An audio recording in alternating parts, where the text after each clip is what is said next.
Abrimos, señoras y señores, la tertulia en este martes 6 de diciembre del año 2022. Hoy estamos con la mesa de análisis político, así que voy a ir saludando a quienes nos acompañan. En primer lugar, la invitada, que ya ha estado otras veces, vuelve, Adriana Arraga. Buen día. Buen día. Más cerca del micrófono. ¿Cómo no? Ustedes la ubican a Adriana, licenciada en Historia, socia y cofundadora de la consultora Cifra. ¿Cómo te has definido? ¿Encuestóloga? ¿Una cosa así? ¿Cómo? Algo así, sí, esa sería mi especialidad. Ahí está. Bueno, seguimos. A su lado, Daniel Buquet. Buen día. ¿Qué tal? Buen día para todos. Enfrente de Buquet, el otro Daniel Chaschetti. Buen día. ¿Qué tal? ¿Cómo están? Y al lado de Chaschetti, Fito Garcé. También, bienvenido. Muchas gracias, Supercotelo. Bienvenida, Adriana. Bueno, acá están los cuatro. Mesa 100% presencial. Vamos a ver qué tal sale. Vamos a hablar de la coyuntura, pero vamos a hablar también de otro tipo de asuntos, digamos, un poco más de mediano y largo plazo. Capaz que empezamos por este último lado. El año próximo, los partidos políticos empezarán a tomar las primeras definiciones electorales, lo que seguramente incidirá en la agenda de reformas del gobierno. Ante este clima electoral que ya se olfatea, Adriana ayer nos proponía una discusión. ¿Cómo se hace para desarrollar proyectos de país de mediano y largo plazo? Adriana estaba preocupada porque el calendario electoral fuerza a las autoridades, a los gobiernos, a ser, en definitiva, cortoplacistas. ¿Por ahí venía tu inquietud? Efectivamente, porque a lo largo de muchos años uno se encuentra con líderes políticos que tienen claro la importancia de las cosas de largo plazo. O sea, ha habido muchísimas propuestas desde la época de Lacalle, cuando quería, con sus ideas, liberalizar la economía, Sanguinetti cuando quería hacer una reforma del Estado, Vázquez quiso hacer una reforma de la salud, digamos, podemos poner eso entre paréntesis, más o menos le salió.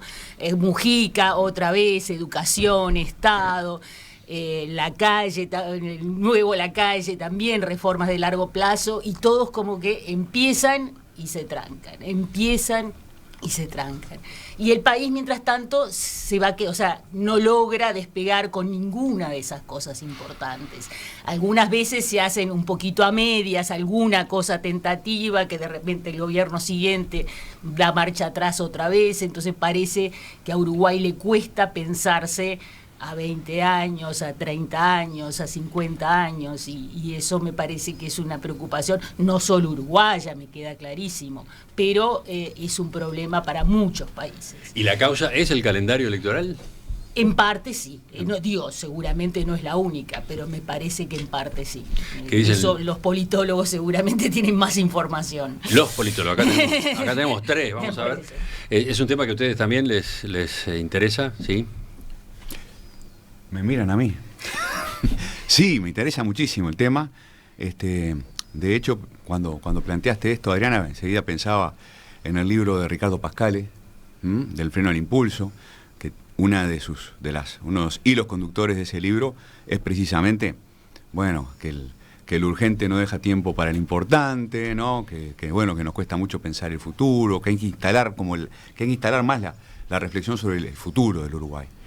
Sí, la discusión sobre el futuro y la concreción de políticas en esa dirección. Porque a veces que se empieza la discusión y ahí queda, ¿no? Sí. Y Pascal insiste mucho en eso de pensar más el futuro, en la importancia de la innovación, la ciencia, la tecnología.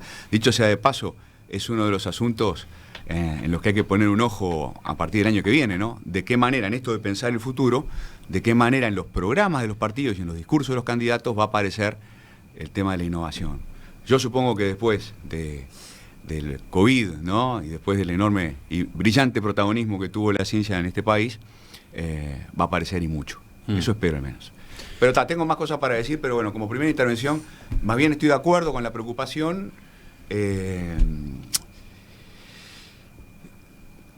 Y hay cosas que ya se están diciendo sobre la necesidad del futuro, como esto de Ricardo Pascal, hay cosas que ya se están haciendo, como la Comisión de Futuro del Parlamento. Capaz que vos, Daniel, tenés más información sobre esto, pero bueno, hay algunas señales auspiciosas en ese sentido, ¿no? De pensar más sobre el futuro. A ver qué dice el parlamentólogo. No, a ver, parlamentólogo? yo no veo así las cosas, ¿no? Yo creo que Uruguay ha hecho muchas reformas a lo largo del tiempo. En todo caso, algunas se revierten o se modifican, pero no creo que Uruguay tenga un problema de cortoplacismo, ¿no? Porque Uruguay, como que cuando uno empieza a revisar, lo que encontramos son que cuando gobiernan ciertos partidos hay determinadas agendas, determinadas reformas, se aprueban, luego si hay alternancia, vienen reformas con otros signos, y luego lo que tenemos es una resultante. Pero digamos que no creo que, porque pienso en sistemas políticos que sí están enfermos de cortoplacismo, ¿no? Argentina, Estados Unidos, que tiene elecciones cada 2 años, que les cuesta mucho fijar una agenda, que les cuesta mucho hacer reformas profundas en algunas áreas de la política pública. Uruguay tiene un sistema que hace elecciones cada 5 años. Es verdad que tenemos un proceso electoral largo de 13 meses, pero cuando uno resta ese proceso electoral y le agregamos, pongamos unos 6 meses previos, son casi 2 años, pero tenemos 3 años libres para poder gobernar y tomar decisiones. Y podemos repasar, ¿no? Y mirar qué pasa en esos 3 años de tiempo útil de gobierno, como le llamaba Oscar Botinelli. Y vamos a ver que en general los gobiernos aprueban decisiones. Ahí el caso de Vázquez, ¿no? Que pasó la reforma tributaria y la reforma de la salud. Eso fue en el tiempo útil de gobierno. Después, cuando empezamos a mirar el actual, vamos a ver que en el periodo útil de gobierno pasó la LUC, que es una reforma importante, modificó más de 30 políticas públicas. Ahora, capaz que estamos hablando de cosas distintas. Yo lo interpreto como que el sistema tiene determinadas reglas, esas reglas generan determinados incentivos. Al comienzo del mandato hay incentivos para comprometerse con políticas públicas de largo plazo, y a medida que se acerca la elección, naturalmente los partidos empiezan a pensar en los votos, que es la fuente de legitimidad por la cual se mantienen en los gobiernos. Enseguida viene Buquet, pero antes, ya que Chaschetti se preguntaba, capaz que estamos hablando de cosas distintas. Adriana, vuelvo contigo. Sí, no, yo pensé, sí, es verdad lo que decís, y que otros países están mucho peor, de acuerdo. Yo lo que pensaba era, por eso, esas cosas, esas reformas que hace tanto que sabemos que hay que hacer, y que, como la reforma del Estado, la reforma profunda de la educación, la seguridad social, que se han hecho parches y parches, pero en realidad, por eso pensarla a más largo plazo, o sea, no era tanto que no se puedan tomar medidas, eso sí, evidentemente, y tenemos más tiempo que otros, pero lo que no nos cuesta es ver, bueno, o sea, esas cosas más profundas, porque no es solo el calendario electoral, es también el peso de muchos actores que no quieren cambios y que es muy difícil de convencerlos de cambiar, y entonces, bueno, habría que realmente convencer a la gente de que a largo plazo hay cosas que están funcionando realmente mal y que hay que cambiarlas. No, por eso, es eso lo que más bien me refería. No sé cómo se hace. Y digamos, reformar la educación es complicado en cualquier país, por ejemplo, eso también es claro, y la seguridad social idem, pero cómo se hace es más difícil. Estás preocupada porque en el fondo pensás, si te interpreto bien, que hay reformas que son necesarias, que se están trancando en este gobierno. ¿Viene de ahí tu preocupación? En este y en todos los gobiernos, no es este gobierno solamente, sí, y por eso temas que se arrastran a lo largo de los años en Uruguay, por eso, y que no se visualiza, bueno, cómo podríamos, la ciencia y la tecnología es otro, la inversión en ciencia y tecnología, se han hecho algunos avances, sobre todo en la década del 80, del 90, que después puede ser que ahora también vuelva a plantearse, pero sin un poquito más de ciencia y tecnología es difícil que se desarrolle más Uruguay. Bueno, en ciencia y tecnología se hicieron inversiones muy importantes en este siglo, ¿no? En lo que va de este siglo, especialmente la creación de la ANI y, bueno, incrementos bastante generalizados del sistema científico, la universidad, etcétera. La semana pasada acá estuvo la entrevista con el ingeniero Víctor Ganó, que acaba de escribir un libro sobre la génesis del PDCIVA, una verdadera política pública en ciencia y tecnología, que nació en el primer 85. Gobierno posterior a la dictadura, el gobierno de Julio María Sanguinetti, con un gran consenso. Uno de los primeros pilares del desarrollo, bueno, académico de alto nivel en Uruguay. Pero a ver, volviendo al tema anterior y casi que desde el principio, la perspectiva de más corto o más largo plazo de los actores políticos está dada por las reglas. Lo dijo Chaschetti, esto depende de incentivos. El calendario electoral es el principal incentivo que tienen los políticos que participan en los procesos electorales, o sea, los partidos políticos cuya finalidad básica es competir en las elecciones para ganar el gobierno y gobernar. Entonces, allí hay un primer punto. De hecho, la democracia favorece una perspectiva de largo plazo o de mediano plazo, mediano en el sentido de la vida de los actores individuales, ¿no? De largo en la perspectiva de los partidos políticos como tales, en la medida en que la democracia genere la expectativa para los partidos y para los propios políticos de que pueden ganar o perder, pero que hay otra elección después y que les va a tocar gobernar después.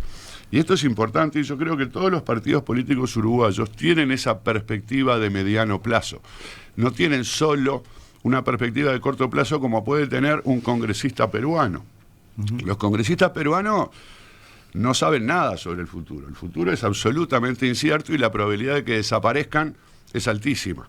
Entonces, todo lo que pueda hacer un político en un gobierno va a pasar antes de que echen al presidente o antes de que el presidente disuelva el Parlamento. Mañana entra una tercera moción de censura contra Pedro Castillo, ¿no? En Uruguay la democracia se construyó diseñando un sistema institucional que precisamente le dio a los actores políticos una perspectiva de mediano plazo. Y eso ha hecho que el Uruguay, como dice Chaschetti, porque no es solo los últimos años, a lo largo del último siglo, el Uruguay ha ido construyendo políticas que han ido decantando en el largo plazo. No es que vos la fijes de una vez para siempre. Hay un cernidor que hace que algunas cosas queden y otras caigan. Pero hay muchas cosas que van. La apertura comercial, por decir algo, es algo que empezó en la dictadura, las políticas de apertura comercial, ¿no? Y este gobierno, bueno, las estará llevando quizá a un máximo para referirse a un asunto que está de moda, ¿no? Pero entonces cuando la política deja algún saldo positivo que al gobierno entrante le conviene, bueno, tal vez le saque un aspecto, mantenga otro, etcétera. El segundo aspecto relevante de esto es la agencia. Los propios políticos. Una cosa clave para que los políticos piensen en el mediano plazo es que los partidos sean mínimamente programáticos. Es decir, tengan, además del interés de ganar el gobierno, alguna perspectiva de implantar una orientación a la política pública, ¿no? Y esto se ha visto con el gobierno actual, pero con los gobiernos del Frente Amplio y con los gobiernos anteriores. Tal vez el sistema político uruguayo perdió esta perspectiva en la década de los 50. En el medio de la crisis, en un sistema que se volvió eminentemente clientelar, donde la orientación de política pública ya no era el centro del asunto, porque los partidos sabían que iban a ganar o perder en función de los votos que podían conseguir repartiendo dádivas de la más diversa especie. Entonces, si vos tenés un sistema democrático que le da certezas al conjunto del sistema político y actores que tienen una orientación, es decir, quieren hacer las cosas de un modo, quieren beneficiar, entre otras cosas, a ciertos intereses, a los trabajadores, a los empresarios, a los que sea, y articular, por supuesto, porque ningún partido va a ser exitoso si va a defender solo y exclusivamente un interés parcial, sino que va a tener que tratar de hacer algún equilibrio entre diversos intereses. Y así surgen las políticas de largo plazo. Yo estoy de acuerdo con Chaschetti, tenemos muchas políticas de largo plazo. Algunas reformas se desmantelan en la administración siguiente, otras no. El Sistema Nacional Integrado de Salud sigue, y yo no he visto que la coalición diga hay que liquidar la reforma del sistema de salud y volver al régimen anterior. No. Entonces, bueno, ahí quedó algo. En la reforma de Rama, bueno, sí, se desmantelaron algunas de las reformas curriculares que Rama buscó imponer en el primer ciclo y no sé qué, pero quedaron muchos de los aspectos. Ese es el problema, vos siempre vas a ver, yo quiero lograr 100 y el gobierno siguiente te va a dejar 50. Y va a ser un proceso acumulativo que va a funcionar en la medida en que esta perspectiva, digamos, desaparezca del actor individual y pase a ser una perspectiva partidaria. Yo de todas maneras, incorporando lo que dicen los dos Danieles, quiero quiero volver un poco para atrás también, porque, claro, las reglas son muy importantes y tenemos ahora mandatos de 5 años que dejan más vida útil para la producción de políticas públicas, para la toma de decisiones. ¿Por qué dijiste tenemos ahora mandato de 5 años? Porque fue una incorporación de la... Ahí está, justamente, porque es una reforma que viene en la Constitución plebiscitada en el 66, que justamente lo que quería era lograr eso. El sistema político uruguayo en la década del 60, como consecuencia de varios años de darnos la cabeza contra las paredes, de no poder solucionar el problema del crecimiento económico, de no saber cómo lidiar con la inflación, en el medio de una sensación de ingobernabilidad que había en la época, toma la decisión, entre otras, de extender el mandato presidencial. Digo esto porque las reglas son importantes, pero las reglas también están precedidas por ciertos entendimientos compartidos, por ciertas conclusiones que saca el sistema político, ¿no? En esa misma reforma se crea la OPP, que también refleja la necesidad que se había instalado en la época de pensar mejor el futuro. La OPP también es una criatura que tiene que ver con que los partidos dicen, estamos en la chiquita, nos manejamos con el corto plazo, gobernamos a golpes de olfato, ¿no? En función de demandas particulares y no tenemos una perspectiva a largo plazo. En esa misma época también se da ese giro programático, al que todavía, yo creo que asistimos hoy, después de la dictadura, los partidos tienen otra concepción programática de las cosas. Es decir, y siguiendo con esto, quizás sea bueno no meter en el cajón la preocupación de Adriana, porque capaz que podemos mejorar algunas instituciones para seguir pensando mejor el futuro. Por ejemplo, yo trato de seguir lo mejor que puedo lo que pasa en Finlandia, ¿no? En Finlandia tienen la Comisión de Futuro en el Parlamento, en Finlandia tienen en Turku es donde se operó Ronald Araujo. Ah, bueno. Es muy importante ese dato. Ahora se en entera Turku, una parte que es donde de se operó Ronald Araujo de su problema en el aductor, tienen una maestría en estudios de futuro. Es decir, también nosotros podemos quizá pensar en mejorar, así como se creó la Comisión de Futuro en el Parlamento, pensar en crear otras instituciones para seguirle agregando un poco más de largo plazo a un sistema que no funciona mal, ¿no? Porque es programático y yo creo que los partidos... Me cuesta encontrar un periodo de gobierno en donde no se hayan plantado semillas de futuro, ¿no?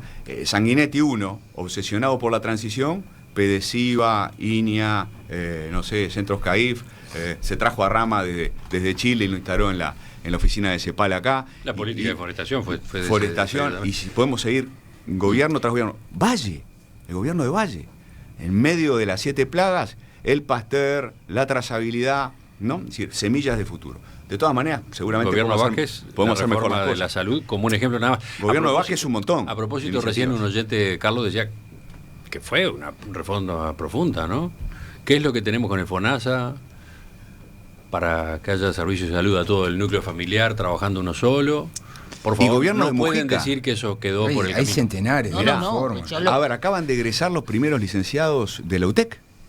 Gobierno de Mujica. Eso es otra cosa importante, otra semilla de futuro en medio de un gobierno que tenía problemas para concretar cosas por el propio Mujica. Como jefe de gobierno, era un jefe de gobierno muy especial. De cualquier manera, no vamos a evitar que los políticos piensen en el corto plazo. Claro. Pero también esto tiene un elemento positivo, ¿no? Ojo con pensar que el país ideal es el país que van a planificar los técnicos. No, ni que hablar. Porque claro, si vos tuvieras un horizonte muy largo, yo fuera un gobernante y yo contrato unos técnicos y le digo, mira, quiero un país ideal, yo voy a gobernar los próximos 50 años, así que no hay drama. Muy buen punto. Hay un problema porque el sistema democrático debe responder a las preferencias de la gente. Y las preferencias de la gente no necesariamente son las tuyas ni las mías, y debe considerar diversos Ya intereses. sabemos que no somos normales. No, claro. Entonces, eso también es muy importante, y eso tiene mucho que ver también con un ritmo de reformas. Las reformas que se hacen en Uruguay tienden a ser reformas moderadas. Pueden ir en un sentido más liberal, más hacia el mercado, pueden ir en un sentido más estatista, pero en cualquiera de las dos direcciones que tomen, no van a tomar un camino abrupto y radical, porque precisamente los políticos necesitan votos. No pueden hacer como Pinochet y hacer pelota todo y decir, bueno, ahora acá reina el mercado y cada uno que se arregle como pueda, porque claro, Pinochet no dependía de los votos para seguir gobernando. ¿Lanzaro no solía decir que la democracia es conservadora? No es una frase que yo le he escuchado varias veces a Jorge Lanzaro. Bueno, ¿no? En ese sentido sí, pero ese sentido es positivo, porque en la medida en que vos en la medida en que vos logres hacer reformas moderadas, generás condiciones más favorables para la continuidad de los procesos, porque incluso hasta las reversiones son moderadas. Eso está claro. Volvemos con Adriana. ¿Qué pasó? Eso está claro. ¿Viniste demasiado pesimista, por lo visto? No. Si escucho a tus colegas de la mesa. Las dos cosas me parece que son ciertas, ¿no? Evidentemente, los planes quinquenales de la Unión Soviética no es lo deseable, evidentemente. Y eso creo que todos los uruguayos lo tienen muy claro. Lo que pasa es que, digamos, hay un tira y afloje donde probablemente el temperamento conservador de la mayoría de la ciudadanía, que desde luego hay que respetarlo porque esos son los votantes y son o sea, hay una cosa de educación, por eso, de instituciones que traten de, o sea, lo primero es convencer a la ciudadanía de, bueno, hay que ir un poquito, digamos, ser un poquito más arriesgado en las reformas, pero no pienso que los técnicos tengan que, pero los técnicos sí deberían tener una tarea un poquito más grande, educativa, y se habla poco, o sea, siempre se habla poco en Uruguay del largo plazo. O sea, estamos en los temas que sabemos los titulares de los diarios tienden a ser siempre muy corto plazo. Y se habla más de la competencia electoral que de las políticas públicas. Es mucho más. Es así. No, yo no de ninguna manera estoy planteando un plan a 50 años dirigido por tecnócratas. No es el ideal para ningún país del mundo. Claro. Pero sí pensar un poquito más y animar un poquito más a la gente a pensar que las cosas pueden cambiar un poco. La gente es muy conservadora porque no tiene mucho y entonces tiene miedo de perder lo poco que tiene. Bueno, eso habría que empezar a convencer que quizá podríamos tener un poco más con algunos cambios un poco más profundos. Creo que Daniel hablaba de la posibilidad de realizar ajustes que permitieran que se trabajara más en esto del mediano y largo plazo. Bueno, Héctor dice, ¿por qué no acortar el periodo electoral? Concretamente, haciendo que en octubre no solamente tenga lugar la primera vuelta y la elección del Parlamento, sino además las elecciones departamentales. ¿Por qué no? Permitiendo que la gente vote cruzado, por supuesto, una cosa a nivel departamental, otra cosa a nivel nacional. ¿Esa no sería una manera de acortar? Bueno, sí, también se podrían poner a mitad de periodo, no sé, hay infinidad de posibilidades. Yo creo que lo que tenemos ahora es un punto de equilibrio. O sea, los actores, suponemos que a los actores no les satisfacen todas las reglas, pero el costo de intentar cambiarlas es alto. El costo de tolerarlo es más bajo, entonces por eso las reglas no se cambian. Pero bueno, podría pensarse en acortar ese proceso de 13 meses, ¿no? O de entre 13 y 16 meses. De todos modos, yo creo que ese no es el principal problema. Yo, desde mi perspectiva, a mí lo que más me interesa es ver si los políticos aprenden de los intentos de reforma. La máquina de aprender. Es que es muy buen nombre. Es un muy buen nombre. El proyecto de Fito y de Fernanda tiene un nombre maravilloso, porque en realidad el punto clave está en eso. El tema de educación, capaz que es la política pública que más nos preocupa, ¿no? Y tenemos esa sensación de que nada se puede cambiar, ¿no? Bueno, lo interesante sería que la clase política o el elenco dirigente aprendiera de los intentos de reforma, ¿no? ¿Qué hizo Rama? ¿Qué se desmontó cuando llegó el gobierno de Jorge Valle? ¿Qué hizo luego el Frente Amplio con su Congreso de la Educación y su Ley de Educación? ¿En qué consistió la frustración o el fracaso de Mujica? ¿Qué quería hacer Filgueira y Mir cuando María Julia Muñoz y Vázquez los despidieron? ¿Qué se intentó hacer ahora, ¿no? Con la LUC y con la reforma que está impulsando Robert Silva. Lo sustantivo es tratar de comprender y de tener buenos diagnósticos. A mí me parece que eso muchas veces no lo resolvemos bien. A veces ¿Qué cosa? hay como desinformación, amnesia, o directamente se ignoran ciertas. Y ahí es donde me parece que deberíamos ayudar, Entonces, poner que el falta, punto. falta aprovechar los antecedentes, falta sacar conclusiones de lo que ocurrió. Exacto. No tirarse simplemente a improvisar. Y Yo no tengo esta idea, yo y no creo que hay que ir por acá. Y no introducir el cortoplacismo en esos diagnósticos o en esas discusiones. Porque claro, si se acercan las elecciones, probablemente se utilicen, ¿no?, esas experiencias fracasadas o esos avances modestos como moneda de cambio para juntar votos. Ahora, ¿no? hay una cosa interesante, si querés, paradojal, que tiene que ver con algo que Carlos Pareja calificó como vicios públicos y virtudes privadas del sistema político uruguayo. Pensando en esto me acordé porque cuando estuvimos acá un par de semanas atrás hablamos de la reforma educativa, y entonces vos podés ver los dos lados de esta moneda con respecto a este asunto de la repetición, de facilitar la promoción.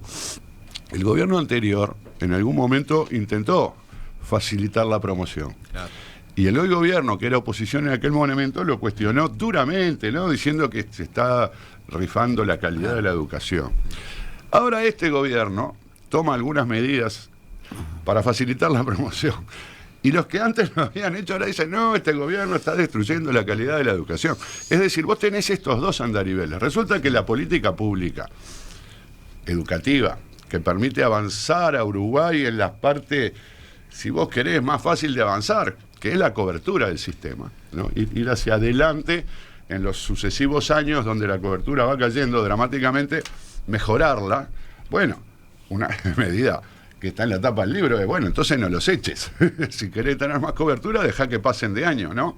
Sí. Los políticos se dan cuenta que esa es la forma, pero al mismo tiempo es una medida fácil de criticar. Claro. Entonces vos vas a tener esos dos costados siempre. Siempre va a haber una interacción conflictiva, no quiero decir dialéctica porque me recuerda a otras épocas, pero hay una relación conflictiva entre vamos a promover esta política pública porque va a generar resultados positivos, y en la otra es, bueno, sí, pero hay elecciones, esta política es débil, es fácil de criticar, me subo al carro y le doy con fierro. Ya que mencionás a Pareja, has estado en un debate público sí, con claro, Pareja sí, últimamente, sí, ¿no? Sí, claro. Imposible, porque aunque le dé razón, igual te pelea, Carlito. Saludos. Cambia de opinión y te pelea. Es un crack, es un crack. Che, no, uno de los profes más que nos marcó más, Daniel Chaschetti siempre lo menciona también. Tuvimos terribles profes. No aprendimos mucho, culpa nuestra. Así que ellos son inocentes de nuestros errores. No, pero Carlos dice en ese libro, Jugando con Fuego, que vuelvo a recomendar leer, dice que los políticos, y esto tiene que ver con lo que decías vos, Buquet, que los políticos cambian con demasiada frecuencia de posición en políticas públicas sin dar argumentos. Y ahí es donde también, es decir, hay maneras y maneras de competir. La competencia electoral es maravillosa, porque la competencia electoral forma parte de nuestra libertad y es lo que hace posible que no seamos tan miserables en la vida, ¿no? Pero hay maneras y maneras de competir, ¿no? Y deberíamos, creo, también discutir como sociedad de qué manera competimos electoralmente y cómo evitamos caer en el vale todo, ¿no? Que es un poco la alarma que hace sonar Carlitos en ese libro, ¿no? Entonces, si alguien va a cambiar de opinión en materia de política pública, que se sienta obligado a dar buenas razones. Capaz que estamos lejos, capaz que nos falta medio siglo o un siglo para esto. No lo creo. A ver. Y no, en la medida que la opinión pública lo exija, por eso necesitamos una opinión pública formada, claro, ilustrada, exigente, de forma tal de que no argumentarse un costo. Claro. Sobre todo medios de comunicación, ¿no? Más allá de la opinión pública. Exactamente. Que entiendo, el político puede cambiar de opinión por razones de interés de corto plazo. Pero entonces, alguien le va a decir, pero señor, usted no decía hace 2 años. Bueno, ¿quién se lo va a decir? Y se lo va a decir el periodista, Cotelo, periodistas incisivos, ¿no? Que hay algunos en Uruguay. Claro. Yo creo que esa interacción es muy saludable. Incluso ahora, digamos, los archivos están mucho las más redes sociales ayudan ahí. Las redes sociales. Entonces, yo creo que hay un entramado, digamos, hay un sistema de interacciones donde la deliberación, que es un aspecto que se valora de la democracia, aunque probablemente uno de los menos salientes, bueno, cobra una dimensión más importante en la medida en que es, digamos, que hay una exigencia. A ver, señor. Ahí va, como decía Naim. Ahora, de Chasquete. todos modos, al final del día, vuelvo a repetir, lo que tenemos que preguntarnos es, hayamos tenido un éxito o hayamos tenido un fracaso, y sobre todo si tuvimos un fracaso de política pública, lo que tenemos que preguntarnos es, ¿aprendimos algo? Claro. ¿Tenemos un diagnóstico de por qué se fracasó? Eso es muy relevante, y yo creo que ahí esta es una de las claves para comprender cómo evolucionan los países. Hay países que parecen no aprender. Claro. Miro a Argentina y es increíblemente cierto esta idea de que no aprenden, pero en el caso uruguayo yo observo que hay aprendizajes, pero hay algunas políticas públicas, algunas áreas donde no acumulamos, y yo creo que ahí entra la educación, tal vez también el tema, por ejemplo, el tema de la seguridad. Para mí es escandaloso lo que ocurrió, ¿no? Porque el gobierno llegó con un diagnóstico, y vino la pandemia, ese diagnóstico parecía válido, pero se fue la pandemia y ahora los argumentos del gobierno son los mismos que tenía el gobierno anterior, y en ningún momento hubo una discusión profunda, seria, sobre por qué se cambiaron los argumentos, por qué se cambiaron el enfoque. Y a mí me parece que ahí están los grandes problemas. Y yendo al tema del aprendizaje, cortita y al pie, porque intuyo, te conozco algunos años, Cotelo, que querés cambiar de tema, o precisás ir a una pausa. Estamos más o menos en la hora en que habría que redondear. Digo, muy cortito, ahí donde precisamos buenos diagnósticos y precisamos expertos. Los expertos no tienen por qué gobernar, desde luego, pero precisamos masa crítica en seguridad. Precisamos tener, no sé, 10, 15, 20 especialistas formados en los estándares más altos sobre criminología y seguridad, y no los tenemos. Voy a los oyentes, porque los oyentes también hacen sus aportes. Elijo estos dos mensajes. Este es Gerardo, que dice: en este periodo de gobierno, la principal demora para que se pudiera hacer y gobernar estuvo dada por la convocatoria a referéndum. El fin principal era detener la agenda prevista y votada. Logró el objetivo. Se retrasó 18 meses la reforma educativa y la reforma previsional. Eso dice este oyente. Otro pregunta si estamos considerando los estudios de prospectiva realizados desde la Oficina de Planeamiento y Presupuesto, por ejemplo, en el último gobierno de Tabaré Vázquez. Es otro antecedente interesante. Que, sin embargo, se están dejando a un costado, no están siendo tenidos en cuenta, ¿no? No, es un antecedente muy interesante ese también. Recuerdo cuando en Uruguay 2050, en la segunda presidencia de Vázquez, de las primeras cosas que se hizo fue en la OPP armar una oficina de planificación y pusieron a un hipercrack, ¿no? A Sebastián Torres al frente de eso, y eso se discontinuó en parte. Siguió claro, Isabel se discontinuó, dice el oyente, en el gobierno Mujica. Sí. Después volvió a aparecer la perspectiva en el segundo gobierno Vázquez. Pero en el segundo gobierno de Vázquez incluso hubo una apuesta a darle a la OPP de vuelta un papel de planificación. Bueno. Y ese documento Uruguay 2050 es un documento muy bueno. Obviamente el gobierno actual no lo tomó en cuenta porque tiene un enfoque distinto. Yo diría, bueno, el Uruguay 2050 es un enfoque de tipo socialdemócrata, claro, casi nórdico, diría, y este gobierno es mucho más liberal. Entonces yo no le puedo exigir a este gobierno que se abrace al documento Uruguay 2050, pero es obvio que el Frente Amplio lo ha incorporado dentro de su visión programática, y no tengo dudas que en la próxima elección el programa de gobierno del Frente Amplio va a estar muy vinculado a ese documento, sí, claro, ¿no? Claro. Entonces yo creo que está bien. Ahí es un problema de la síntesis de la cual hablaba Buquet, ¿no? Muchas veces moverse un poco hacia el mercado o hacia el Estado no supone de que cambiemos de rumbo, sino que son ajustes que va haciendo el país. Adriana, volvemos contigo al final. ¿Qué te parece la discusión que provocaste?